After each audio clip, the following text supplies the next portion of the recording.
guys, it's Ramona from Mob Wives. You're checking out the Money Team with Money Nelson, Jay Medina at Shea 45. For the listeners that maybe they don't watch the show religiously like I do and are not aware of Ramona Rizzo, give them a little insight. Yeah. Rizzo, give them a little insight onto who you are, your role on the show, and just how are you a mob wife? It's simple. She's fine. The others look like shit. We're good. Stop it. I'm joking. Stop it. All right. Okay.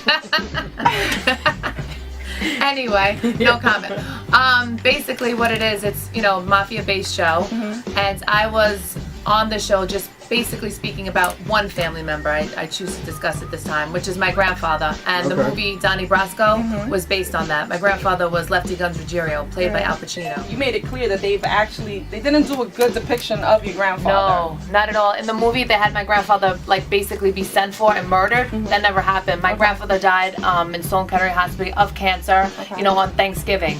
So right then and there, you know, it kind of aggravated me. But beforehand, I kind of, you know, did what I had to do. I went to the set and I confronted Al Pacino, and him and I had a little talk. How did that go? Yeah. So charming, so sweet, took his time, spent probably about like an hour with each other, and he told me, he said, you know what, the book, which was originally written, he said they took all the characters that are around your grandfather and now developed this movie character. Because my grandfather could really like dress. He was a massive dresser. My whole family, you know, my grandmother owned a clothing store, my mom went to FIT, you know, we could dress. Yeah, whatever, you know, we had it. It was what it was.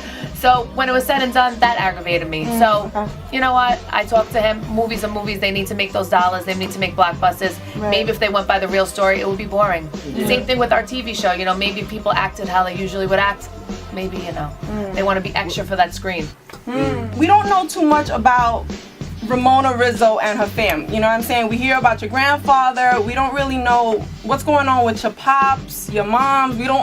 There's really not much out there about my family is really the real deal. They will never be on the show. They will never have a part. They disapprove of the show.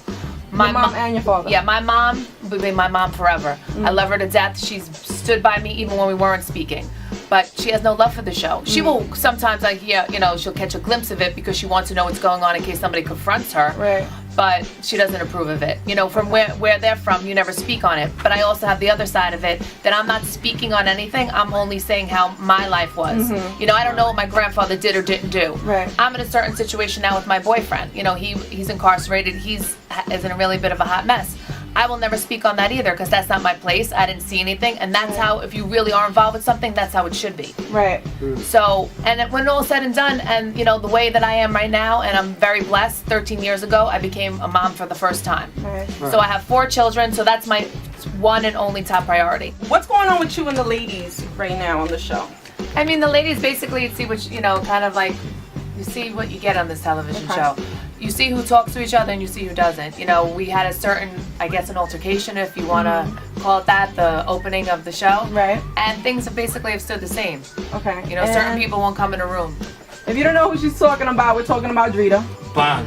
Yeah. You know what I'm saying? Let's just get right to it. We're talking about Drita. People want to know, is the feud between you two real? Like, is it really real? Oh yeah.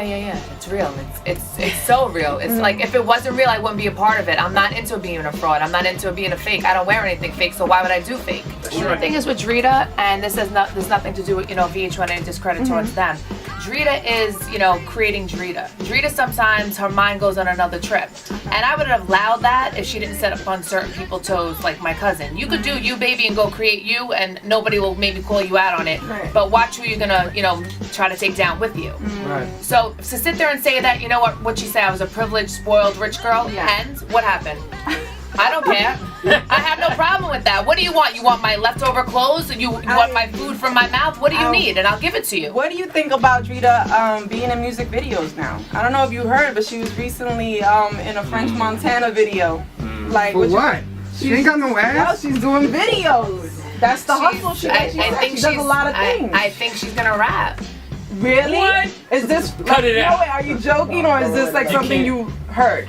Listen, I guess, like, you know, what was that group back in the day, Milli Vanilli? I don't know. I guess she's gonna rap, but you know what? If she could rap, more power to her. Whatever she could do to support her kids, as long as it's legal, I don't care. Like, go do it, girl. Just do it. Do it. Whatever you gotta do, do it. Do it. I'm I'm not with an album. I'm not hating on her. Honestly, for the sake of her 2 children, I do really wish her the best. You know, I really do. I would never want to. I'm not her. I'm not looking to take nobody's paper out of their pocket. She tried to do that to me. What's the biggest backlash that you guys have gotten since the start of the show? That, you know, or you've experienced? People just, you know what, their hardcore criticisms be like, you know what, this is a disgrace. Well, you know what, everybody is entitled to say that, but you don't have to watch it. How do you know if it's a disgrace? Change the channel. It's America. Nobody's forcing you or putting a gun to your head to watch our shit. You know, if you really have nothing nice to say, don't say it. Unless somebody's coming, again, like in my camp or saying something towards me, I really don't have to say anything bad about them. If you don't like it, don't watch it. A lot of people are just saying that because they're jealous and they didn't have the opportunity. I gotta ask you, I heard a rumor that Victoria Gotti actually commented that she doesn't approve of the show and she kind of just, you know, looks down upon it. Have you heard that? I've heard that. I've never, you know, really read anything or, you know, heard it from her mouth on television. Yeah. But this is what I did hear, and you know what? She had her own show back in the day, so... Like 10 years ago. Yeah, and you know what? I really did like it. I just think it probably would have blew up more because we didn't have Twitter then. We weren't big with the Facebook. So, really... But, no, that's my question, because she had a show and everybody knows her family. She had a show, and she had it growing up Gotti. Her children's last name isn't Gotti. So, you know, it was about, you know, her dad, her name, her legacy, his, you know, whatever it is may be. I don't know why she's hating on our show. Our show, and she's also accused our show of being fake and scripted. On the web recently, a few, you know, things came up as, you know, into your past about your ex-husband, correct? And you, about what, 5 years ago, they're saying that you guys had to leave the country because of some money issues you had in the States over here. Is there any truth to that? Well, no. I mean, the truth is basically that he had left the country for whatever reasons he had to, because he's a liar, he's a thief, and he's just not a proper person in my eyes. So he had gone. He basically told me he was going to like some, I don't know, some other country. I call and it switches over to Jordan. I'm like, okay, so now what? Like, I wasn't really gonna catch on. To make a long story short, I packed a bag for a month.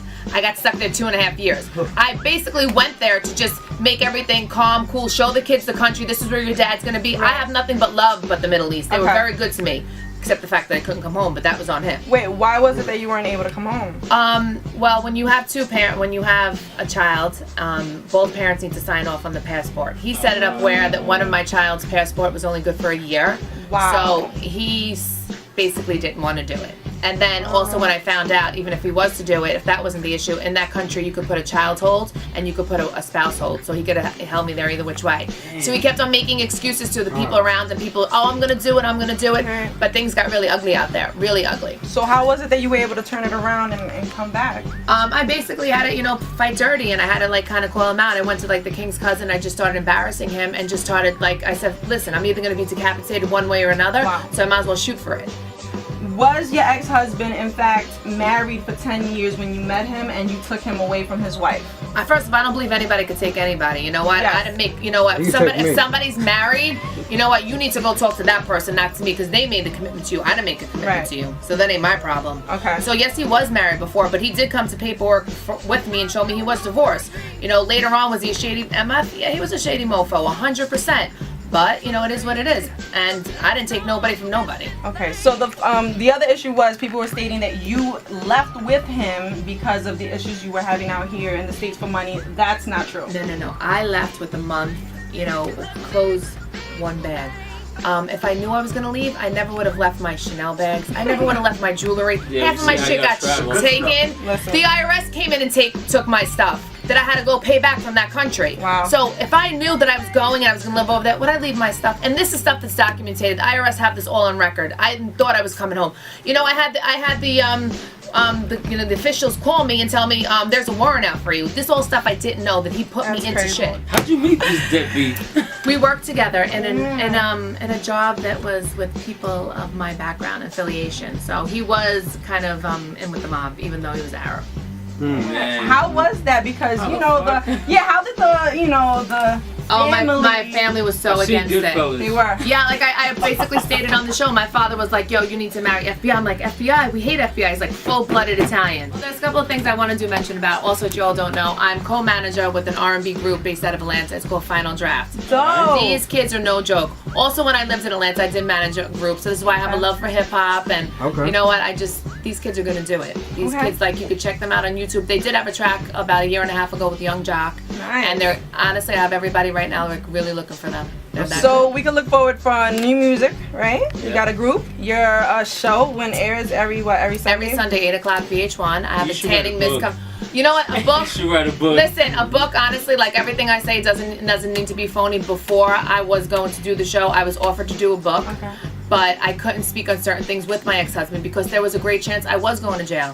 And you know what? I said, I will not give this motherfucker 1 day in jail because I didn't do anything. Yeah. Right. So I really basically had to fight to the end. And now that things knock on wood are so much better, probably sooner or later there will be one.